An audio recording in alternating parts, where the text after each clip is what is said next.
हन्ताणं नमो सिद्धाणं नमो आयर्याणं नमो वज्रायाणं नमो लोये सवसाहुणम्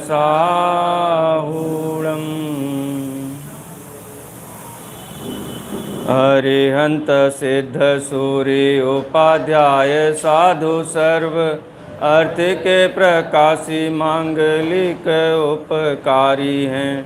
तिनको स्वरूप जान रागते भई जो भक्ति काय को नमाय स्तुति उचारी है। धन्य धन्य तुम ही सो काज सब आज भये, कर जोर बार बार बंदना हमारी है। मंगल कल्याण सुख ऐसो हम चाहते हैं, हो मेरी ऐसी दशा जैसी तुम धारी है। हो मेरी ऐसी दशा जैसी तुम धारी है। वंदितु सव सिद्धे ध्रुवमचल मनोभवं गदिं पत्ते, वोचामि समय पाहुड़ विणमो सुध केवली भणिदम्। नमः समय साराय स्वानुभूत्या चकासते, चित्स्वभावाय भावाय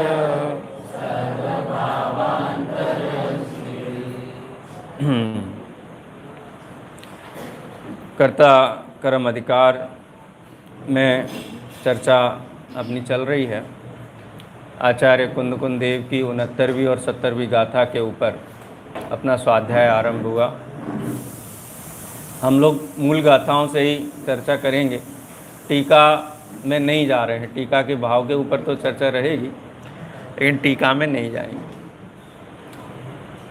कल के स्वाध्याय में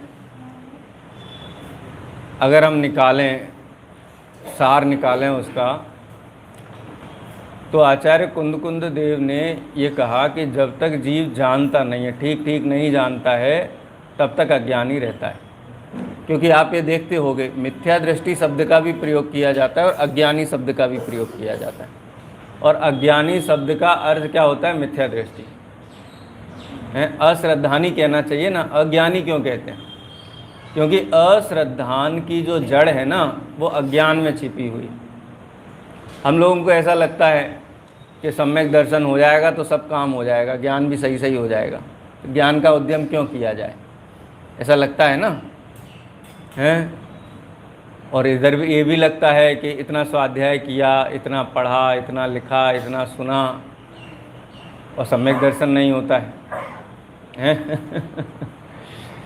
कोई ऐसा प्रवचन चलता है ना, सम्यक दर्शन की क्या विधि है, सम्यक दर्शन कैसे किया जाए, और फिर वो सम्यक दर्शन की विधि में कोई ऐसा बताए कि ऐसे बैठ जाओ, हाथ पे हाथ रख लो, और फिर ऐसा सोचो मैं आत्मा हूँ, मैं आत्मा हूँ, मैं आत्मा हूँ, और फिर एक आनंद की तरंग उठेगी और सम्यक दर्शन हो जाएगा। बैठे एक दिन नहीं हुआ तो बोले एक दिन में नहीं होगा। रोज़ बैठो हैं जिग्नेश भाई, कैसे होगा सम्यक दर्शन? अरे भाई, ऐसा मार्ग नहीं है। ऐसा मार्ग होता तो आचार्य देव को ये 84 पाहुड़ नहीं लिखने पड़ते, एक में ही काम हो जाता है। तुम आत्मा हो ऐसा मान लो, बात खत्म हो गई हैं। और हमारी भट्टारकों की जो कथाएं हैं उनमें भी ऐसे आदर्श दिए गए हैं। आणम ताणम कछु न जानम, सेठ वचन परमाणम। आपने देखा था जाकर के, ऐसा हुआ था अपूर्व भाई, हैं, अंजन चोर आया था और उसने आड़म ताड़म कछु न जाड़म बोल करके और हो गया काम। अरे भाई, कथाएं हैं, कहानी है। अब यदि उस कहानी को सत्य माना जाए तो द्वादशांग झूठा होता है। सर्वज्ञ देव समूह शरण में बैठ कर के 100 इंद्रों की हाजिरी में वर्षों बरस तक जो तत्वज्ञान परोसते हैं, उस तत्वज्ञान का महत्व 19 हो जाता है। आपको पता है आदिनाथ भगवान ने कितने वर्ष तक तत्वोपदेश दिया? इन ईयर्स, कितने साल समूह शरण में बैठ कर के उपदेश दिया हैं? कितने बरस बोला होगा बताओ? हैं? गणतरी तो छे, हमारे पास गिनती तो है, सरवाड़ा है उसका। है कितना बोले? 1000 वर्ष कम कर दो। हैं 70,56,000 करोड़ वर्ष में 1000 वर्ष कम कर दो। क्या किया? उपदेश दिया खाली। ऐसी क्या बात थी इतने साल तक बतानी पड़ी? हैं? ऐसा कैसा तत्व था कि इतने वर्षों तक वो कहते रहे कहते रहे कहते रहे? कहने की क्या आवश्यकता थी भगवान को? और जितने वर्ष तक तीर्थंकर की हयाती होती है उतने समकाल उनके गणधर देव भी बैठते हैं। गणधर देव भी कहीं नहीं जाते, वो भी रहते हैं। कोई गणधर मोक्ष चले जाएं, दूसरे गणधर हो जाते हैं। ये गणधरों की संख्या तीर्थंकर के आरंभ काल से लेकर के अंत काल तक होती है। वो अब कितने ही मोक्ष चले जाते हैं और हो जाते हैं, नए गणधर दीक्षित हो जाते हैं। माने जो द्वादशांग के पाठी मुनि तीर्थंकर की सभा में बैठते हैं उनको गणधर कहा जाता है। और कितने अब जो सहस प्रमाण पद द्वादशांग में हैं, यदि ज्ञान का महत्व ना हो तो इतने परिश्रम की क्या आवश्यकता है? गुरुदेव श्री 40-40 वर्ष तक यही समझाते रहे। नहीं तो कहते कि हम उपदेश नहीं देंगे, हम कोई शास्त्र की बात नहीं करेंगे, हम कोई बात नहीं बताएंगे, बस तुम तो आंख बंद करके बैठो 1 घंटे सभा में, मैं आत्मा हूँ ऐसा विचार करो, बस काम हो जाएगा। जब तत्व विचार की बात भी कही जाती है तो तत्व विचार का आशय हम ये समझते हैं कि खाली मैं आत्मा हूँ इतना सोचना है। ऐसे विचार का नाम तत्व विचार नहीं है। हैं सामने चांदी का टुकड़ा रखा हो और उसको देख करके कितने वर्षों तक सोचा जाए कि वो सोना हो जाए? बताओ अशोक भाई। हैं और असली सोना रखा हो और उसको चांदी मान करके घर के कोने में डाल दिया हो, कैसा ध्यान किया जाए कि ये निर्णय हो जाए कि ये सोना है? कौन सा ध्यान किया जाए? हैं अच्छा, उसको चांदी मान रखा है तो क्या करे उसके लिए कि जिससे कि धारणा बदल जाए कि ये सोना है? क्या करेगा? ध्यान करेगा, तप करेगा, व्रत करेगा, उपवास करेगा, पूजा करेगा, क्या करेगा? बता। एक ही उपाय है कि किसी पारखी पुरुष से प्रशिक्षण लिया जाए। सोने की पहचान क्या होती है, उसके गुणधर्म क्या होते हैं, उसके लक्षण क्या होते हैं, उसका प्रशिक्षण लेकर के आए और आकर के देखेगा तो तत्काल निर्णय हो जाएगा, तुरंत अनुभूति हो जाएगी। इसीलिए आचार्य कुंद देव ने ही नहीं, जितने आचार्य हुए हैं उन्होंने एक ही मार्ग बतलाया है बस। और देखो कितनी अद्भुत बात है, सबके लिए एक ही उपदेश है बस, सबके लिए। मिथ्या दृष्टि के लिए कोई मिथ्या दृष्टि जीव जाए आचार्य के पास कि आचार्य भगवान कैसे संसार से पार उतरे, बताओ कोई मार्ग बताओ, तो आचार्य कहते हैं कि तुमको द्रव्यादि का ज्ञान नहीं है। द्रव्य गुण पर्याय क्या होते हैं, यही तुम्हारे दुख का कारण। दव्वादियेषु मूढ़ो भावो जीवस्य हवधि मोहोत्ति खुब्बदि तेणुच्छन्नो पप्पा रागम व दोषम वा। समय प्रवचन सार ग्रंथ में आचार्य देव फरमाते हैं कि तुम्हारे दुख का एक ही कारण है।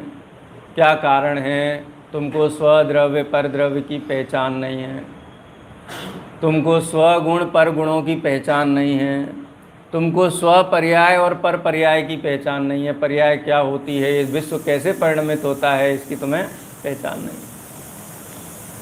इससे क्या होता है?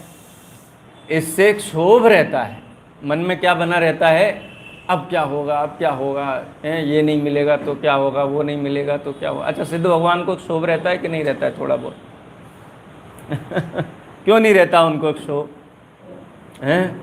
क्योंकि उनको द्रव्य गुण पर्याय एक शास्त्रीय भाषा है। कहें तो सत्य का निर्णय हुआ और सत्य ज्ञान में झलकता है। 3 कालों का सत्य ज्ञान में झलकता है। उनके मन में कोई संशय विपर्य अनद्य बसा है ही नहीं, एकदम सब क्लियर है। नॉलेज ज्ञान सब क्लियर है, इसलिए कोई क्षोभ होता नहीं। इसीलिए कमजोरी कहाँ है, कहाँ उद्यम करने की आवश्यकता है?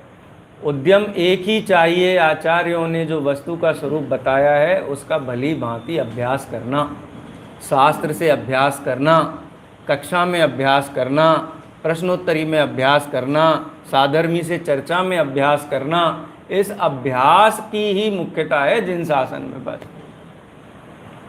अरे पूजा में भी हम बैठते हैं तो क्या करते हैं, वहाँ भी तत्वाभ्यास करना है। अगर पूजा को स्वाध्याय के 5 अंगों में विभाजित किया जाए तो आमनाय नाम का अंग के अंतर गर्भित होता है। वो आमनाय में क्या करते हैं, जो बात हमें समझ में आई और जिनेंद्र भगवान ने ऐसी अद्भुत बात हमको बताई तो उनके सामने बैठ कर के उस बात का हम बखान करते हैं कि हे भगवान, आपने ऐसा मार्ग हमको बताया, द्रव्य गुण पर्याय का ऐसा स्वरूप बताया कि हमारी सारी आकुलता मिट गई, हमारा सारा क्षोभ मिट गया। इन शब्दों में प्रशंसा करना, भगवान की प्रशस्ति करना, अरहद आदि गुणेशु अनुरागो पूजा भक्ति वा, अरहंत आदि के गुणों में अनुराग करना है, इसका नाम पूजा है। अब जिसको तत्व का परिचय नहीं है उसकी पूजा का क्या स्वरूप होता है बताओ? क्या स्वरूप होगा पूजा का? तत्व का परिचय नहीं, द्रव्य गुण पर्याय क्या होती, भगवान ने समोसरण में बैठ करके बताया क्या, इनको धर्म तीर्थ का नायक कहा क्यों जाता है, उसका भाव वासना ना हो और पूजा करे तो पूजा का क्या स्वरूप होगा? तो ये जो गाथा है 69 और 70 नंबर की गाथा, ये गाथा बहुत अद्भुत है। और यही नहीं, इस दृष्टिकोण से अशोक भाई आप आज सम्यक दर्शन का उपाय इस दृष्टिकोण से देखो कि आचार्य किस बात पर बल दे रहे हैं। आप हर गाथा में यही प्रतिध्वनि पाओगे, आचार्य कहते हैं कि वस्तु स्वरूप का निर्णय करो। और निर्णय करने के लिए क्या चाहिए? निर्णय करने के लिए क्या चाहिए? निर्णय करने के लिए परिचय भी तो चाहिए। अच्छा, निर्णय और परिचय ये दो अलग अलग चीज़ें हैं कि एक ही चीज़ है? एक ही चीज़ है। जैसे चीज़ आपके परिचय में आएगी, हम तो संगी पंचेंद्री है ना, संगी पंचेंद्री जीव के ज्ञान में कुछ भी आता है वो तत्काल उसमें उसकी बुद्धि व्यवसाय आरंभ हो जाता है कि ये बात सच है कि झूठ है। हमने आपको कहा कि अरे बाहर वो किसी के 1000 की गड्डी गिर गई है, तो मैंने कहा है तो आप सोचोगे कि शायद गिर गई हो, पंडित जी साहब कह रहे हैं तो आप ये विचार करोगे कि गिरी है कि नहीं गिरी है, कि खाली सुन लिया, ऐसा तो नहीं होगा। तो कोई भी चीज़ परिचय में आएगी तो आप उसके ऊपर तत्काल उस पर आप निर्णय की तरफ चले जाते हो। इसका मतलब है कि संगी पंचेंद्री जीव की सहज प्रवृत्ति होती है कि उसके ज्ञान का जो विषय बनता है उसमें वो निर्णय करता है। और ज्ञान का विषय नहीं बने तो तत्व निर्णय गधे के सींग के समान नहीं है। माने आपको ज्ञान नहीं है और आप निर्णय करो, कैसे निर्णय करोगे? 6 द्रव्य का परिचय नहीं है, कैसे निर्णय करोगे? 6 द्रव्य के जो सामान्य विशेषादि गुण हैं उनका परिचय नहीं है, भली भांति निर्णय किसका करोगे आप? पर्यायों का निर्णय नहीं है, पर्यायों का परिचय नहीं है, तो क्या उसमें भेद विज्ञान करेंगे? तो जागृत अवस्था में तो एक ही काम करने योग्य है और वो काम है तत्व परिचय। बुद्धिपूर्वक उद्यम तो इतना ही है, बुद्धिपूर्वक उद्यम तो इतना ही है कि वस्तु के स्वरूप को जाने। और जब जितना जितना तत्व परिचय में आता है उतना उतना जीव निर्णय की ओर आगे बढ़ जाता है। परिचय में नहीं आएगा तो निर्णय किसका करेगा? फिर तो कुल बुद्धि से, पद्धति बुद्धि से, परंपरा बुद्धि से, नरक के भय से, त्रियंच के भय से करता रहे गधा मजूरी, लेकिन उसका कुछ परिणाम निकलता नहीं। तो गाथा पाठ करते हैं।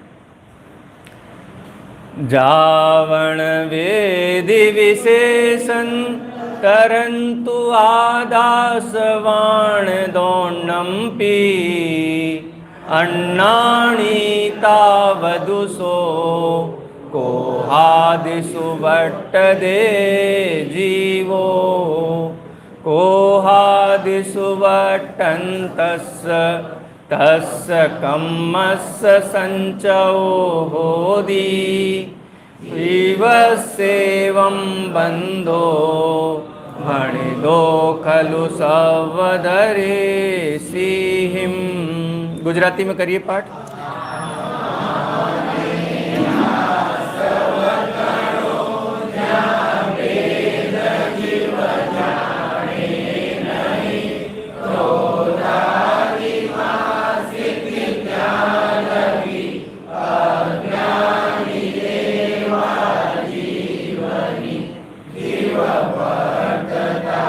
क्रोधादिमा संजय करमनो सहु सर्वदर्शी धन कहे छे जीवने।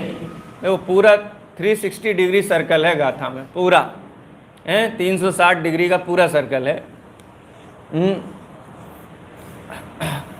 एक ऐसी बात चली जब गुरुदेव श्री ने मिथ्यात्व के ऊपर प्रहार आरंभ किया कि ये जो जड़ है, ये जड़ संसार की मिथ्यात्व है।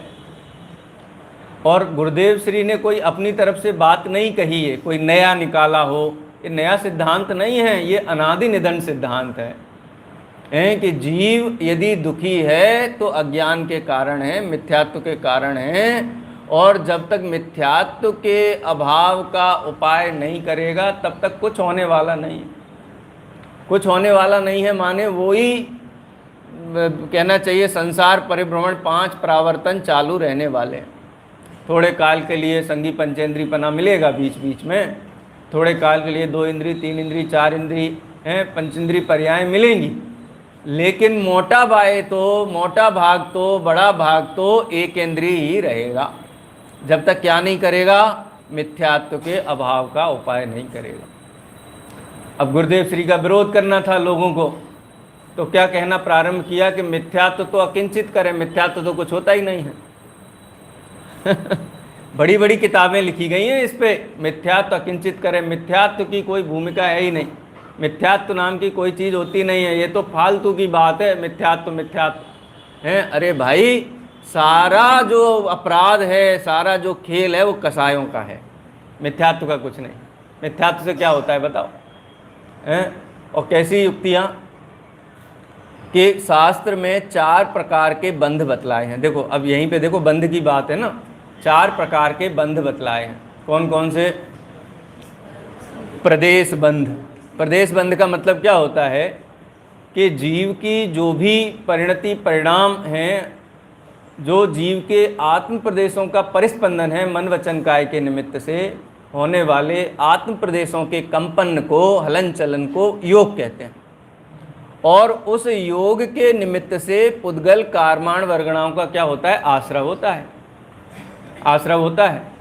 वो वर्गणाएं कितनी संख्या में आएंगी, उनकी संख्या क्या होगी, उस संख्या को बोलते हैं प्रदेश बंध। ठीक है।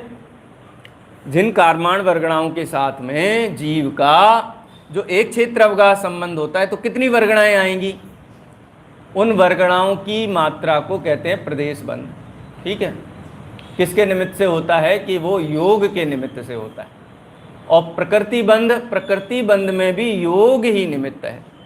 प्रकृति और प्रदेश बंध होता है योग के निमित्त से, माने आत्म प्रदेशों के परिस्पंदन से।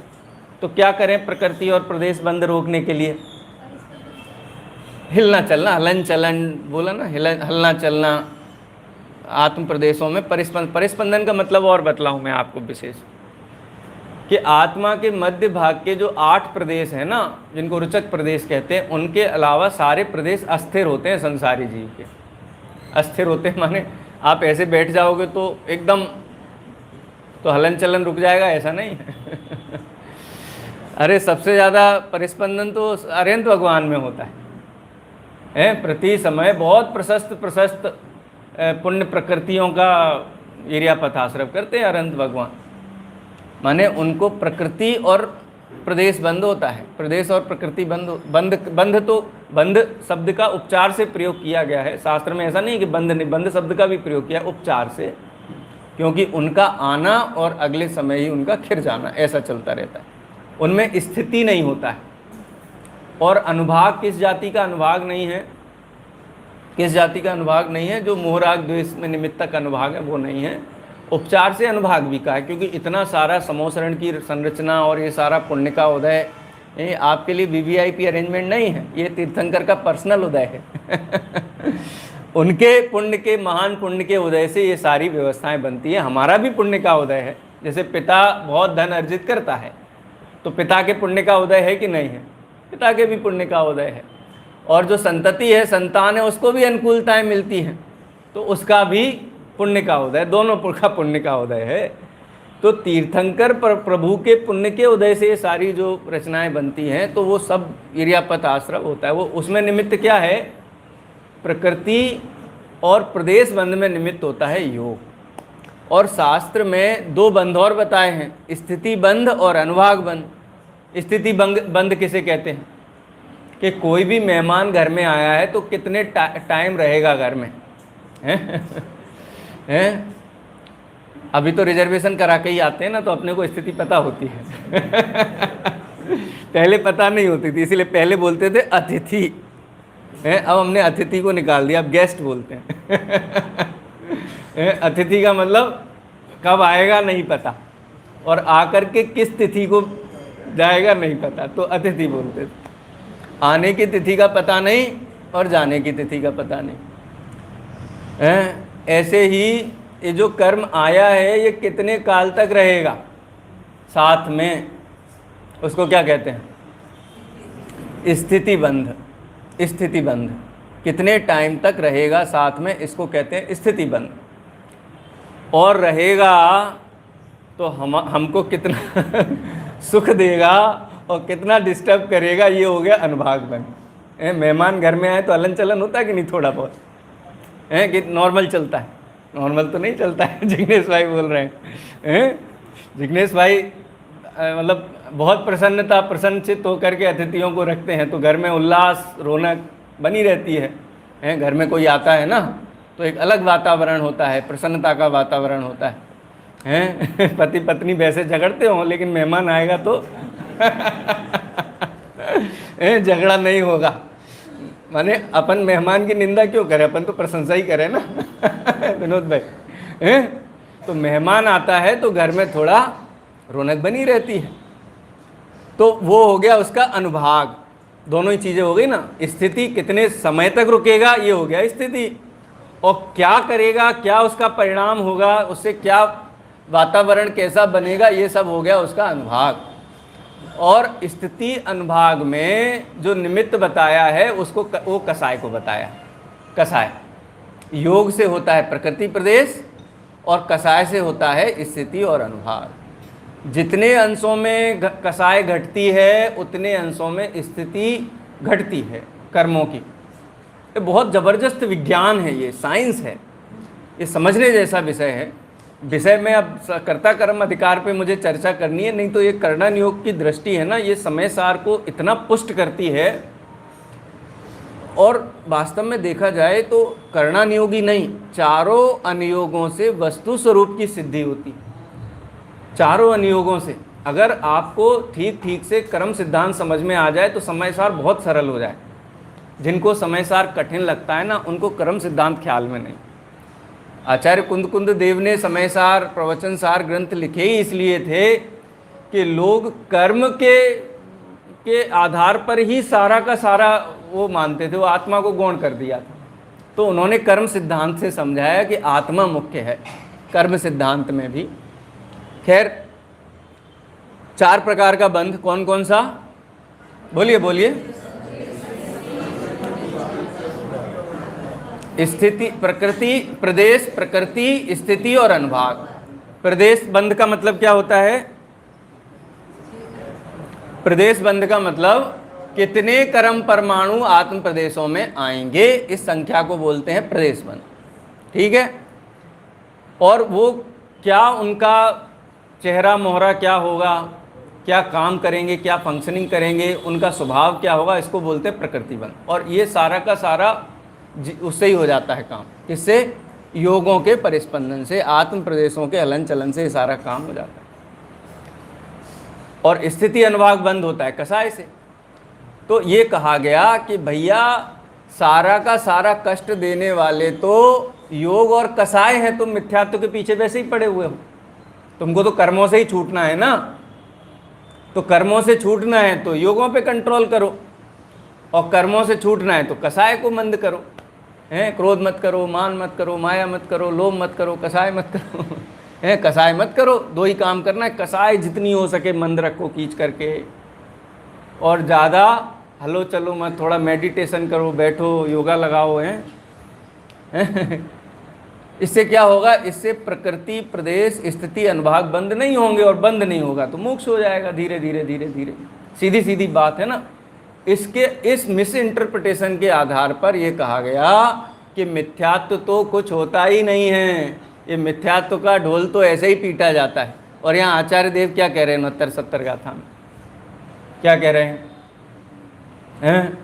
आचार्य देव ये कह रहे हैं कि जब तक इसको वस्तु स्वरूप के क्या पता नहीं है, जीव और आश्रव के भेद का पता नहीं है, तब तक अज्ञानी है। और अज्ञानी है तो क्या करेगा, हैं?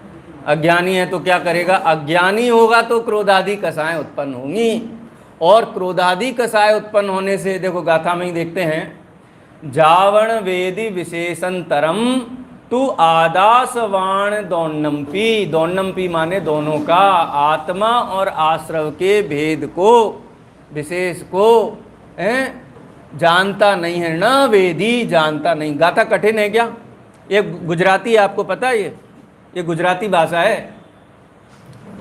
आपको कहाँ गुजराती है, ये तो प्राकृत है। पहले प्राकृति होती थी, वो प्राकृत भाषा बदलते बदलते बदलते बदलते अब वो गुजराती हो गई। गुजरात में गुजराती हो गई, ऐसी महाराष्ट्र की प्राकृत थी वो महाराष्ट्री हो गई, हैं? और उत्तर की जो प्राकृत थी वो कोई मैथिली हो गई, भोजपुरी हो गई, थी प्राकृत सब जगह।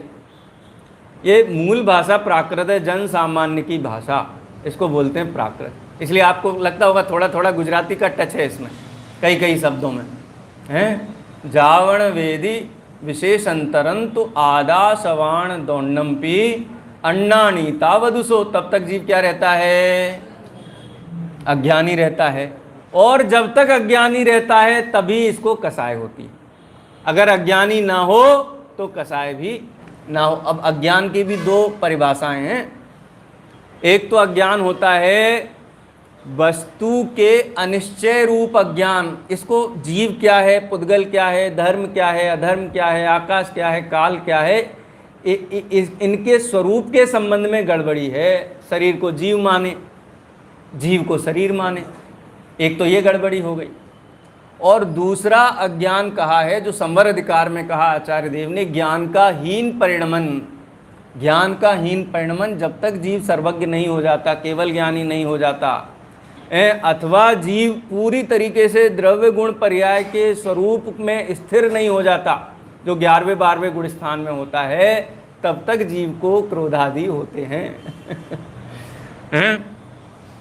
क्रोधादि का मतलब क्रोध, मान, माया, लोभ। 7वें गुण स्थान में कसाय होती है कि नहीं होती है? होती है ना। कहा ना शास्त्र में, संज्वलन कसाय का मंद उदय होता है। तीव्र उदय होता है तो 6ठा गुण स्थान होता है, मंद उदय होता है तो 7वां गुण स्थान होता है। अपूर्वकरण गुण स्थान है 8वां गुण स्थान, वहाँ कसाय होती है कि नहीं होती है? वहाँ भी संज्वलन का मंद तर उदय है। उदय तो है, कैसा उदय है? मंद तर उदय। 9वें गुण स्थान में, कि 9वें गुण स्थान में भी 20 कसाएं 20 कसाएं हैं सत्ता में, लेकिन उदय नहीं है सबका। संज्वलन कसाय का मंदतम उदय है, मंदतम उदय है। और 10वें गुण स्थान में, कि 10वें गुण स्थान में भी लोभ कसाय, सूक्ष्म लोभ कसाय है, संप्राय कसाय है। तो आचार्य भगवान ने ये बताया कि ये क्यों है? क्योंकि ज्ञान का हीन परिणमन है। ज्ञान का हीन परिणमन है। यदि ज्ञान पूर्ण हो जाए तो ये कसाएं भी नहीं रहे। यानी जितना भी गड़बड़ है वो ज्ञान में निर्णय नहीं होने के कारण है। तो हमको कहाँ ठीक करना चाहिए? कहाँ ठीक करना चाहिए? गड़बड़ी ज्ञान में करना चाहिए ना। ज्ञान में गड़बड़ ठीक हो जाएगी तो श्रद्धान में गड़बड़ ठीक होती चली जाएगी। अपूर्व भाई बोलो, और कोई उपाय है इसका? आचार्यों ने तो यही बतलाया है। हम निरुद्यमी हों, हम तो ये बात भी पढ़ते हैं ना शास्त्र में, इष्टोपदेश का है शायद श्लोक, कि शास्त्र में रमने वाली बुद्धि व्यभिचारिणी बुद्धि है। हैं, पढ़ते कि नहीं पढ़ते ऐसा? शास्त्र में रमने वाली बुद्धि व्यभिचारिणी बुद्धि है। इसका क्या मतलब है, क्या अर्थ होना चाहिए? कि आप पंडित जी आप दो दो बातें मत करो, एक रास्ते पे चलो। बड़ी मुश्किल से तो ट्रैक पकड़ा है, अब आप फिर डी ट्रैक करने लग गए हैं।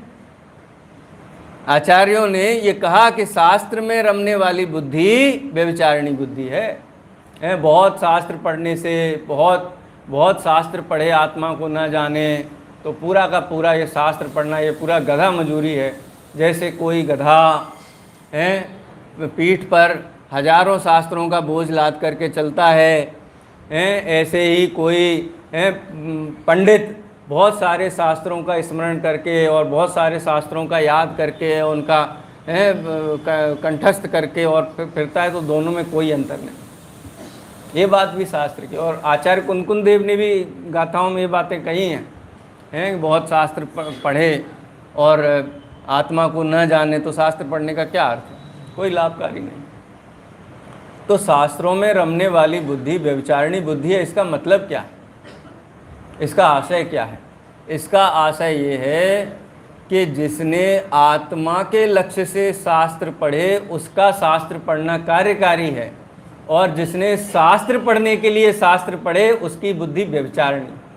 क्योंकि निर्णय तो करना था आत्मा का, और शास्त्र आत्मा को केंद्र में रख करके, वस्तु स्वरूप को केंद्र में रख करके नहीं पढ़े गए। क्यों पढ़े गए? कि अभी विपिन जी ने निकाला था ना, वो प्रश्न मंच निकाला था सतपथ का, रत्नकंड श्रावकाचार का, तो उनने किस भावना से निकाला था? हैं जिग्नेश भाई, हैं विरल भाई कहाँ बैठे हैं? अच्छा विरल भाई, अच्छा यहाँ बैठे, आज वहाँ बैठे, देखो। हैं तो एकदम से नहीं ख्याल में आए। विपिन जी ने क्यों निकाला प्रश्न मंच? हैं कि ये जो अद्भुत तत्व ज्ञान है, अद्भुत वस्तु का स्वरूप है, ये ख्याल में आए। तो ऐसे तो पढ़ते नहीं हैं, तो थोड़ा हम उनको प्रश्न मंच देते हैं, प्रश्न भी युक्ति वाले बनाते हैं, तो थोड़ा अपनी युक्ति लगाएंगे, थोड़ा अपना अभ्यास करेंगे, पढ़ेंगे, बार बार पढ़ेंगे, उत्तर नहीं मिलेगा। उत्तर ऐसे तो नहीं मिलता है, ध्यान से नहीं पढ़ेंगे तो उत्तर कैसे मिलेगा? पढ़ करके आगे निकल जाएंगे, ध्यान में ही नहीं आएगी बात। एक बार पढ़ेंगे, दो बार पढ़ेंगे, चार। अच्छा कितने लोगों ने भरा था यहाँ पे प्रश्न मंच रत्नगंज श्रावकाचार का? 3, 4, 5, 6 पुरुषों ने भी भरा होगा, बताते नहीं है वो। अच्छा जिनके घर में प्रश्न मंच भरा जा रहा था जब तक, तो घर में क्या चल रहा था? अशोक हंस रहे हैं। सुबह से शाम तक यही चल रहा था, किसी का फोन आ रहा है तो प्रश्न मंच की चर्चा हो रही है। शास्त्र रख के बैठे हुए हैं, अपने से नहीं पढ़ा जा रहा तो बैठो जरा पढ़ो, इसमें ढूंढो, ये नहीं मिल रहा है, ढूंढो आप, अशोक भाई से ढूंढवाया जा रहा होगा। तो उद्देश्य क्या था उसका? प्रश्न मंच भरना उद्देश्य था कि तत्व ज्ञान हमारे ख्याल में आए, परिचय में आए, ये उद्देश्य था। जिन्होंने प्रश्न मंच के लिए पढ़ा उनके लिए इष्टोपदेश की बात है कि शास्त्र में रमने, प्रश्न मंच में रमने वाली, पुरस्कार में रमने वाली बुद्धि वो व्यभिचारिणी बुद्धि है। तो प्रश्न मंच नहीं भरे इसलिए अब पुरुष कहेंगे बढ़िया किया हमने तो। हमने तो भरा ही नहीं, भरा ही नहीं। भरना भी है, भरना भी है, शास्त्र पढ़ना भी है, और आत्मा को लक्ष्य में रखना भी है। दोनों, अगर दोनों के दोनों पहिए होंगे तो काम होगा। कि आत्मा से प्रेम तो बहुत है साहब, लेकिन शास्त्र नहीं पढ़ा जाता है। पंडित जी आप जितना भी बॉलिंग करते हो सब बाउंसर जाता है हमको। थोड़ा कहानी सुना दो, कथा सुना दो।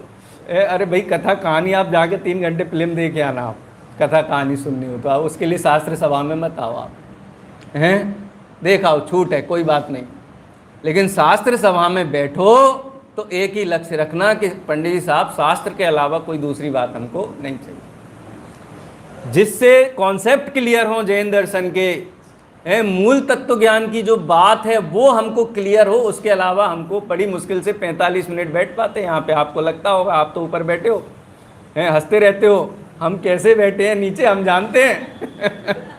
आगे पीछे पैर से कोड़ करके घुटने में नस चढ़ जाती है ना, तो भी बैठे रहते हैं। ये तपस्या से कम नहीं है। इसीलिए 45 मिनट कोई बात चले तो तत्व ज्ञान की चले, तत्व ज्ञान का निर्णय हो, दूसरी हमको कोई बात नहीं चाहिए। हैं?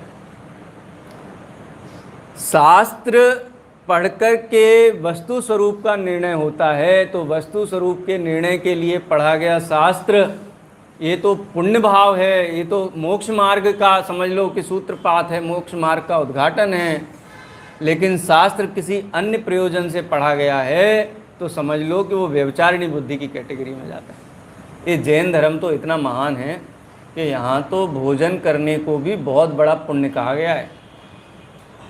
अच्छा, कराने को कहा है कि नहीं कहा है? भोजन कराने को हैं? कितने नाम आए थे भोजन के लिए विनोद भाई? बहुत आए थे। हैं? अच्छा, क्यों आए थे? भोजन करना कराना अच्छा काम, आरंभ का काम है कि नहीं? आरंभ परिग्रह का, तो आरंभ परिग्रह में तो पाप होता है। वैसे तो आप 2 लोगों का खाना बनाते तो कम आरंभ परिग्रह होता। घर में आप 2 लोग हो, हमें बुलाओगे तो हम 4 आएंगे, हैं? 2 की जगह 6 हो जाएंगे, तो ज़्यादा आरंभ लगेगा कि नहीं लगेगा? तो उसमें पुण्य है कि पाप है? हैं?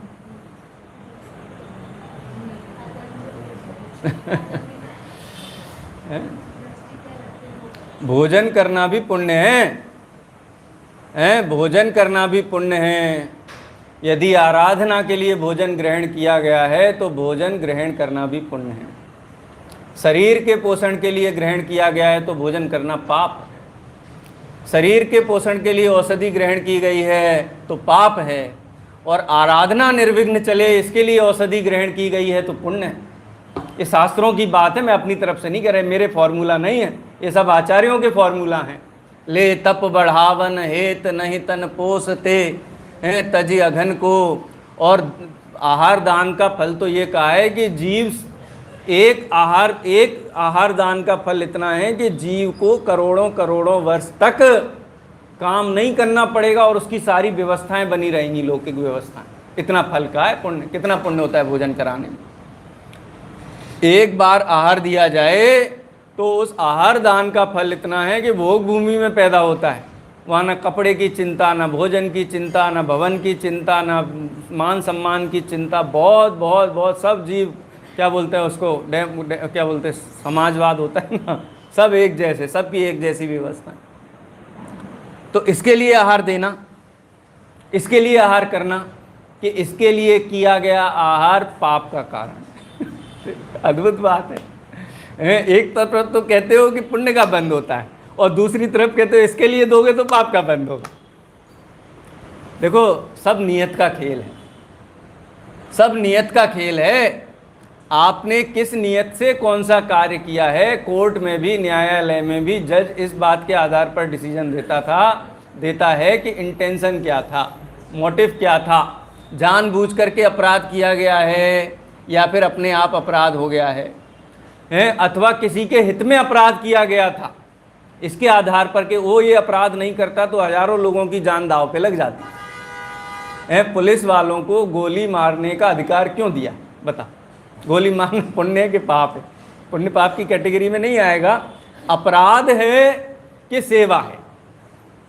अहर निशम सेवा महे सूत्र वाक्य है ना, दिन रात आपकी सेवा करेंगे। पुलिस वालों का वाक्य है ना, अहर निशम सेवा महे। अहर माने दिन और निशा माने रात, दिन रात सेवा करेंगे। क्या सेवा करते हैं पुलिस वाले? हम कहें कि साहब आज इनकी पुलिस वालों ने बहुत सेवा की, तो सेवा का मतलब क्या है?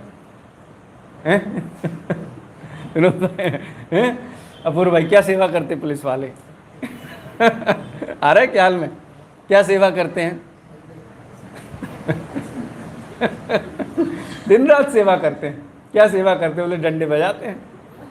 यही तो सेवा करते हैं। तो ये सेवा है कि नहीं है? कोर्ट में जाकर के कोई कहे कि देखो जज साहब, इनने हमको डंडे मारे इनने, तो बोले कौन है ये? कि बोले हमारे यहाँ के पुलिस थाने के ये पुलिसमैन है, तो क्यों मारे? तो वो कहेगा कि बहुत उपद्रव कर रहे थे, इनको नहीं मारते तो भीड़ होती है, जैम हो जाता, लॉ एंड ऑर्डर का इश्यू हो जाता। तो जज कहेगा कि अच्छा किया, इनको ले जाके और सेवा करो। है ना ख्याल में? मोटिव क्या है, उद्देश्य क्या है? पुण्य और पाप का निर्णय अभिप्राय के आधार पर होता है। भोजन करना भी पुण्य है, हैं?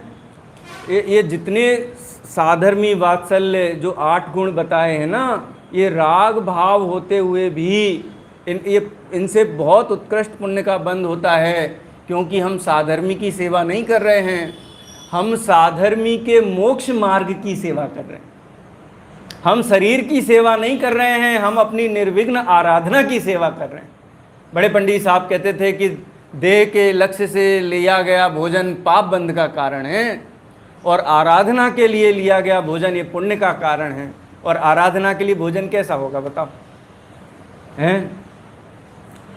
रोड के ऊपर वो क्या बोलते हैं, वो आलू की चाट हैं, क्यों ले रहे हो साहब? आराधना के लिए। आराधक जीव को ऐसा आहार लेने का भाव आता है? आराधना के लिए कैसा भोजन लिया जाएगा बताओ?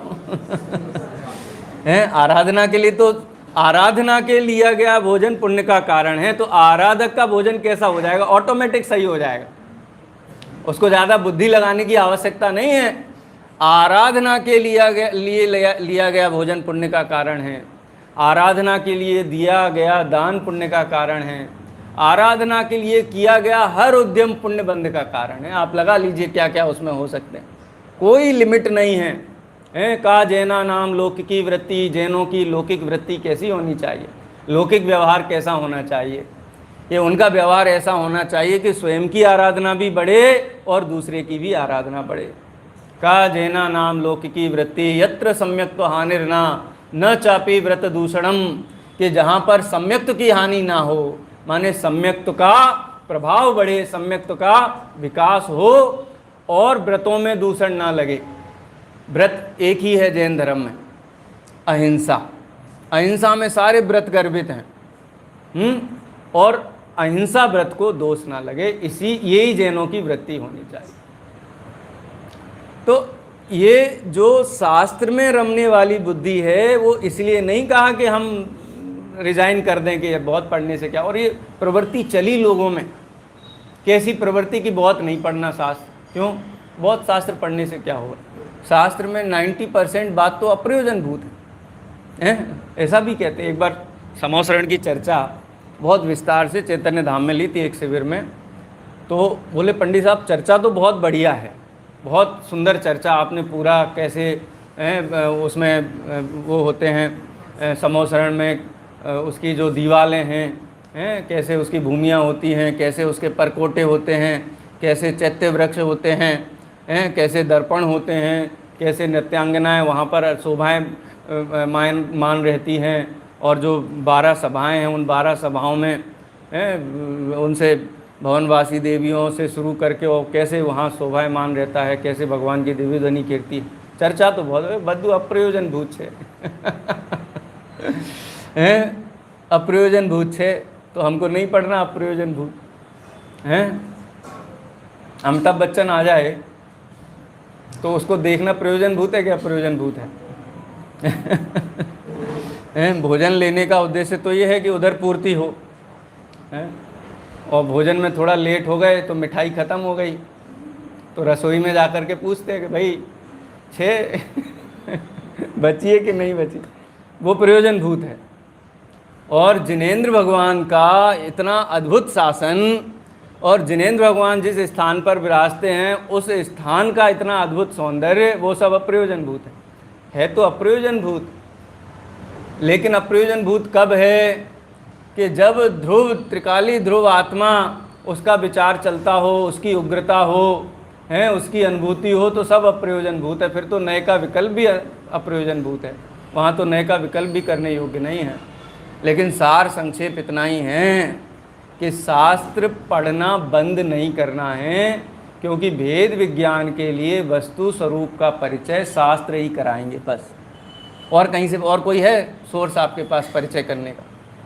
अरे भेद विज्ञानी तो समोसरण का स्वरूप पढ़ के भी वेद विज्ञान कर लेता वहाँ भी भेद विज्ञान हो जाता है कि इतना चकचकायमान, इतना सुंदर, इतना बहुमूल्य रत्नों से बना हुआ समोसरण, लेकिन कोई समोसरण में जाता है तो खाली जिनेंद्र भगवान को ही देखता और किसी को नहीं देखता। जिनेंद्र भगवान के मुख से और उसकी दृष्टि कहीं नहीं हटती है। भगवान का मुख देख करके ही उसको संतोष हो जाता है और कहीं देखने का उसका मन ही नहीं करता है। बोलो ये भेद विज्ञान है कि नहीं है? और जिनेंद्र भगवान किसको देखते हैं? हैं? इससे तत्व निर्णय होता है कि नहीं होता है? यह सम्यक दर्शन में निमित्त भूत है कि नहीं है? इतना सौंदर्य होते हुए भी जिनेंद्र भगवान के मुख से दृष्टि नहीं हटती है। इतना सौंदर्य होते हुए भी जिनेंद्र भगवान स्वयं को निहारते हैं। इससे तत्व की सिद्धि होती है कि नहीं होती है? बारिल साहब एक पद्म पुराण के संदर्भ में एक बात बताते हैं कि जब लक्ष्मण और रावण का युद्ध हुआ युद्ध भूमि में, तो युद्ध के पहले जो वर्णन आता है ना, उस वर्णन में लक्ष्मण का कोई वर्णन नहीं किया। लक्ष्मण का कोई वर्णन, लक्ष्मण के पास क्या बल है, क्या शक्ति है, क्या आयुध हैं, कोई वर्णन नहीं है उनका।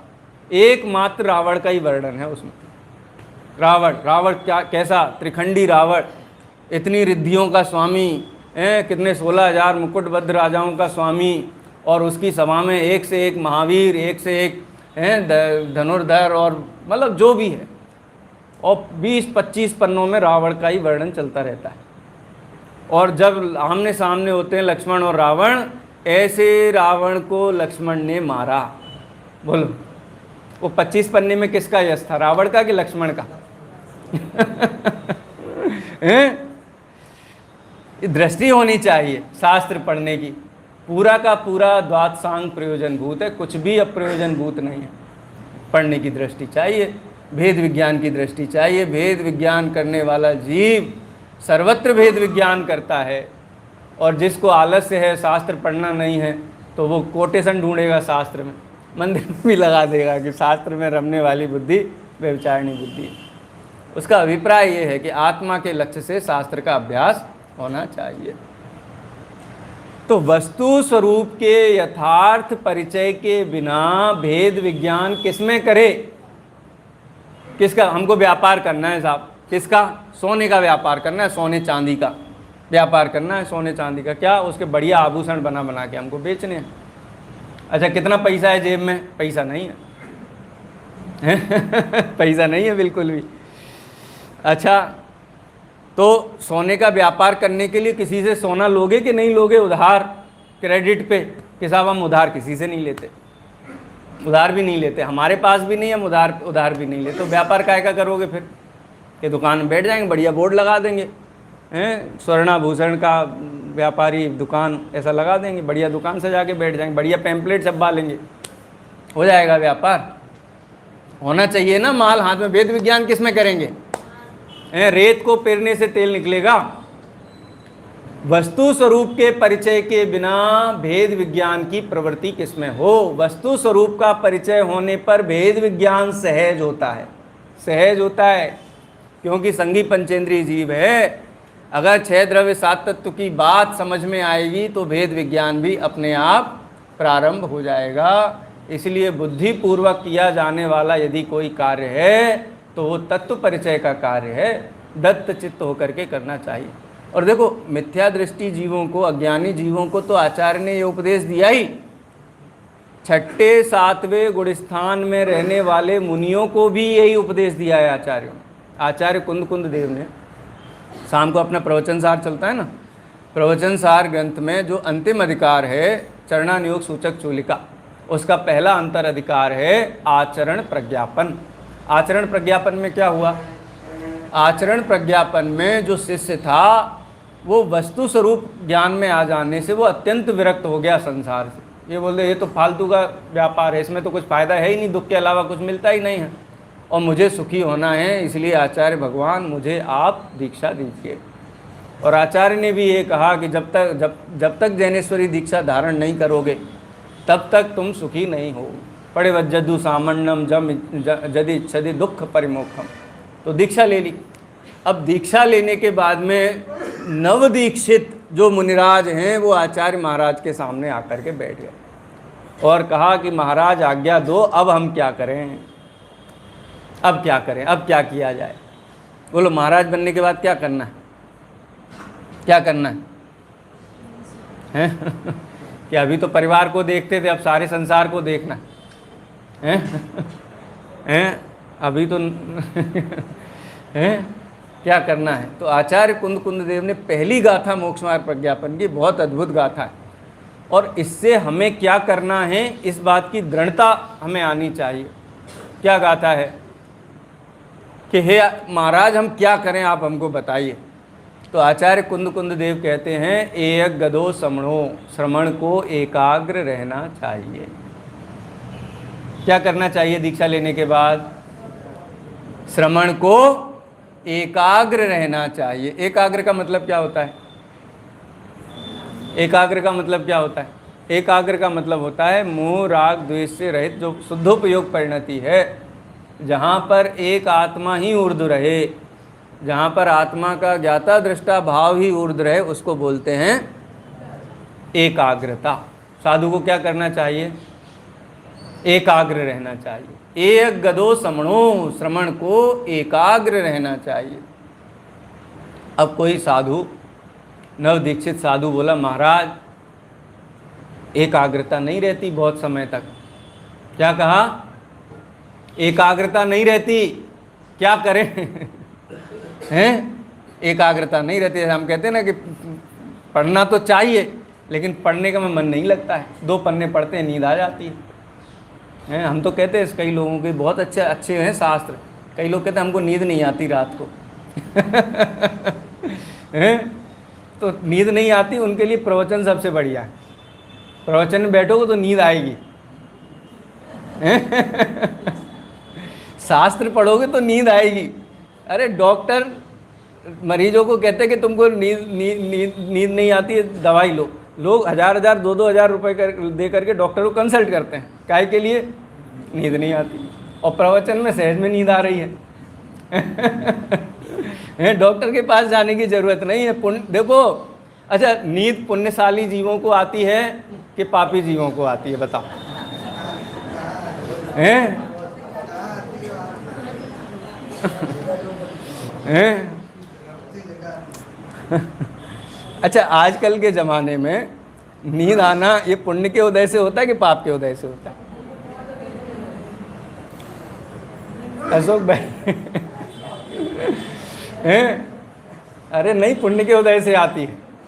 यदि पाप के उदय से नींद आती तो डॉक्टरों की दुकान नहीं चलती। काहे के लिए? हैं? सबसे ज़्यादा साइकियाट्रिस्ट, साइकोलॉजिस्ट, इनकी देखो लाइन लगी रहती है। 3-3 घंटे तो वेटिंग करनी पड़ती है कंसल्टेंसी के लिए, क्योंकि कंसल्टेंसी भी घंटे की होती है ना। घंटे भर बैठे रहो, पूछते रहेंगे, आप बताते रहो, चलता रहेगा खेल। और जा कर के बाद में क्या कहेंगे? हैं? ये गोली ले लो, इससे नींद आना शुरू हो जाएगी। ये पुण्यशाली जीव हैं जिनको नींद आती है। शास्त्र पढ़ के आए तो महापुण्यशाली है, प्रशस्त पुण्यशाली है। नींद आए तो भी पढ़ने जैसा है शास्त्र। स्वाध्याय में नींद आए बहुत अच्छी बात है, रिलैक्स हो जाते हो, पावर नैप मिलता है यहाँ पर। इसमें कोई पाप का उदय नहीं है। कई लोग शर्माते, बोले हम इसलिए नहीं बैठते, हमको नींद आती। अरे इसमें क्या शर्माने की बात है? एक बात भी जिनवाणी की कान में पड़े तो समझ लेना कि हमारा पूरा मनुष्य भाव सार्थक हो गया। 1 घंटा तो छोड़ो। एक गदो समणो, श्रवण को एकाग्र रहना चाहिए। अब साधु महाराज बोले कि साहब एकाग्रता नहीं होती हमको तो, हैं? तो एकाग्रता का क्या उपाय है? तो आचार्य देव कहते हैं कि एकाग्रता उन्हीं को होती है जिनको पदार्थ का निश्चय हुआ है, द्रव्य गुण पर्याय का निश्चय हुआ है, उनको ही एकाग्रता होती है। उसके अलावा किसी को एकाग्रता नहीं होती। एक गदो समणो एयगम निश्चितस् अर्थेषु, पदार्थ का निश्चय होने से एकाग्रता होती है। देखो इसको सरल समझाता हूँ एकदम, आपको तुरंत ख्याल में आ जाएगा। ये कितने साल पहले बना था ये बीम? मजबूत है ना, एकदम मजबूत है। अच्छा किसी को ऐसा भाव आता है कि एक मुक्का मार के इसको मैं तोड़ दूं, एक मुक्का मारूं जोर से, किस किस को आता है भाव? हैं, मंदिर का है इसलिए नहीं, ये कंक्रीट का है इसलिए कहता हूँ।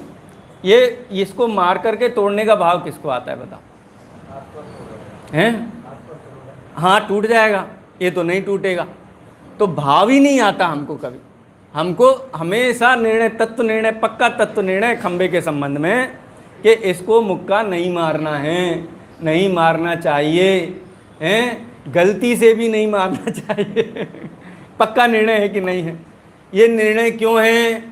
ये निर्णय इसलिए है कि कितना ही इसको हम मुक्का मारेंगे ये तो नहीं टूटेगा, हमारा हाथ ही टूटेगा बस। ऐसे ही जिनको ये निर्णय है कि द्रव्य नियत हैं, गुण नियत हैं, पर्याय नियत हैं, उनमें कुछ भी नहीं कर सकता मैं, रंच मात्र भी कुछ भी करने की गुंजाइश उसमें है ही नहीं, कुछ भी नहीं किया जा सकता रत्ती भर भी। जिनको ये निर्णय है उनको सहज ज्ञाता दृष्टा रूप होकर के परिणमन का भाव आता है। उनको भाव ही नहीं आता कि मैं कुछ करूं, मैं कुछ बदलूं, पर अच्छा है, पर बुरा है, ये ग्रहण करने योग्य है, त्याग करने योग्य है, राग करने योग्य है, द्वेष करने योग्य है, इष्ट है, अनिष्ट है, भाव ही नहीं आता। सिद्धों को भाव ही नहीं आता कभी, मुनराजों को भाव ही नहीं आता कभी ऐसा कि मैं जगत का कोई परिणमन करूं। क्यों नहीं आता? क्योंकि उनको पता है कि मेरे करने से कुछ भी होता ही नहीं। तो क्या होगा? सहज ज्ञाता दृष्टा भाव होगा। अगर एकाग्रता नहीं है तो इसका मतलब है कि पदार्थ का निश्चय नहीं है। एयक गदो समणो एयक गम निश्चितस्य अर्थेषु, पदार्थ का निश्चय होने से एकाग्रता होती है। शुद्धोपयोग करना है तो क्या करें? वस्तु स्वरूप का विचार करो। जगत में कुछ भी मेरे से प्रभावित नहीं है, मैं जगत से प्रभावित नहीं हूँ, इसी बात का अभ्यास करो। कैसे करें अर्थ का अभ्यास? कैसे किया जाए? निश्चिति आगम दो। निश्चय कहाँ से होगा? आगम दो, आगम से होगा। निश्चिति आगम दो, आगम से पदार्थ का निश्चय होगा। निश्चय होगा माने परिचय होगा। और कहाँ से मिलेगा बताओ? जिनेंद्र भगवान की वाणी में जो वस्तु का स्वरूप आया है वहां से वस्तु स्वरूप का निश्चय होगा। निश्चित ही आगम दो, आगम चेठा तदो जेठा। इसीलिए अगर कोई करने योग्य कार्य है कुछ करने योग्य कार्य है जगत में, तो एक ही काम करने योग्य है। क्या काम करने योग्य है? आगम चेष्टा। आगम चेष्टा का मतलब क्या होता है? आगम चेष्टा का मतलब क्या होता है? चेष्टा का मतलब होता है उद्यम। चेष्टा का मतलब होता है कार्य, एक ही काम करने योग्य है। कौन सा काम? कौन सा काम करने योग्य है? शास्त्र अभ्यास। शास्त्र अभ्यास का मतलब पुस्तक पढ़ना नहीं, वस्तु स्वरूप का परिचय प्राप्त करना है। श्रीमद जी का एक वो है ना, निर्दोष नहीं, जहाँ मिले वो है ना, ख्याल में नहीं आ रहा मुझे, कि जो निर्दोष तत्व ज्ञान जहाँ से मिले वहाँ से प्राप्त करो, ऐसा एक छंद है ना इस भाव का। हाँ हाँ, निर्दोष। एक जन बोलो, जरा जोर से बोलो। निर्दोष सुख निर्दोष आनंद लो जहाँ से प्राप्त हो, यही है ना। ये वस्तु स्वरूप का परिचय, वस्तु स्वरूप के परिचय से जो आनंद होता है वो निर्दोष आनंद होता है। वो जहाँ से मिले वहाँ से प्राप्त करो। तो बुद्धि पूर्वक तो आगम अभ्यास से ही वो प्राप्त होता है। ये बहुत स्पष्ट है, बहुत 2+2 4 वाली बात है। हम देखें नहीं, हम पढ़ें नहीं, पद्धति बुद्धि से शास्त्र पढ़ें, पद्धति बुद्धि से सुने कि गुरुदेव श्री हमारे थे इसलिए गुरुदेव श्री को सुनना है। अरे गुरुदेव श्री को तत्व निर्णय करने के लिए सुनना, हमारे थे इसलिए सुनना नहीं। आए ना ख्याल में? हमारे थे इसलिए हम सुनते हैं कि तत्व निर्णय के लिए सुनना, तत्व निर्णय के लिए सुनना है। देखो बात ख्याल में स्पष्ट होती है कि नहीं होती है? कहाँ थ्रस्ट है पूरा का पूरा? आचार्य देव यही कहते हैं कि जब तक वस्तु स्वरूप का ज्ञान नहीं है तब तक वस्तु स्वरूप के श्रद्धान का कोई प्रश्न खड़ा नहीं होता है। जब तक वस्तु स्वरूप का यथार्थ ज्ञान नहीं है तब तक निर्णय किसका करे? भेद विज्ञान किस में करें। अच्छा, एक प्रश्न आपके मन में अभी चलता होगा, समय लगभग हो गया है, उसका भी समाधान किए देता हूँ, इसलिए ये भी ना चले दिमाग में कि हमने तो ये पढ़ा है कि सम्यक दर्शन होने पर सम्यक ज्ञान होता है, हैं? बात बरोबर है ना? सम्यक दर्शन होने पर सम्यक ज्ञान होता है। तो ये पहले ज्ञान का इतना बल क्यों देते हैं, ज्ञान के अभ्यास की बात क्यों करते वही ज्ञान सम्यक ज्ञान होता है। हैं? नहीं, ऐसा भ्रांति भी है कि सम्यक दर्शन होगा तो सब हो ही जाएगा, फिर तो ऑटो पायलट मोड में आ जाएगी ना गाड़ी, हैं? सम्यक दर्शन ऑटो पायलट मोड में डालना है, बस सम्यक दर्शन का बटन दब जाए तो सारे के सारे काम हो जाए, और उसकी प्रतीक्षा में बैठे हुए हैं कि सम्यक दर्शन होगा, हैं? सम्यक दर्शन होगा, उसके बाद ज्ञान भी सम्यक हो जाएगा, चारित्र भी सम्यक हो जाएगा। लेकिन आचार्य कुंद देव ने क्या कहा है सम्यक दर्शन और सम्यक ज्ञान और सम्यक चारित्र के संबंध में, इस पर दृष्टिपात तो करो। ये मोक्ष मार्ग प्रज्ञापन में चारित्र की गाथा है, वो सम्यक दर्शन की गाथा नहीं है। वो मैंने सम्यक दर्शन के संदर्भ में कोट जरूर की है, 232 नंबर की गाथा है जो प्रवचन सार की, एक गदो समणो एयगम निश्चित सत्यसु, निश्चित आगम दो आगम चेठा तदो जेठा। ये सम्यक दर्शन की गाथा नहीं है, सम्यक चारित्र की गाथा है। सम्यक चारित्र किससे होगा? कि सम्यक चारित्र भी इसी से होगा। सम्यक दर्शन और सम्यक चारित्र का अगर कोई आधार भूमि है, फाउंडेशन है, तो वस्तु स्वरूप का निर्णय है, और वस्तु स्वरूप का निर्णय बिना परिचय के होता नहीं है। चलिए गाथा देखते हैं। ये गाथा याद करनी है अपने को सबको, हैं? जावण वेदि विशेषण तरंतु आदासवाण दोन्नम्पि अन्नानि तावदुसो कोहादिषु वट्टदे जीवो कोहादिषु वट्टन्तस्य तस्य कम्मस्य संचयो होदि जीवस्येवं बन्धो भणिदो खलु सवधरेसिहिम्।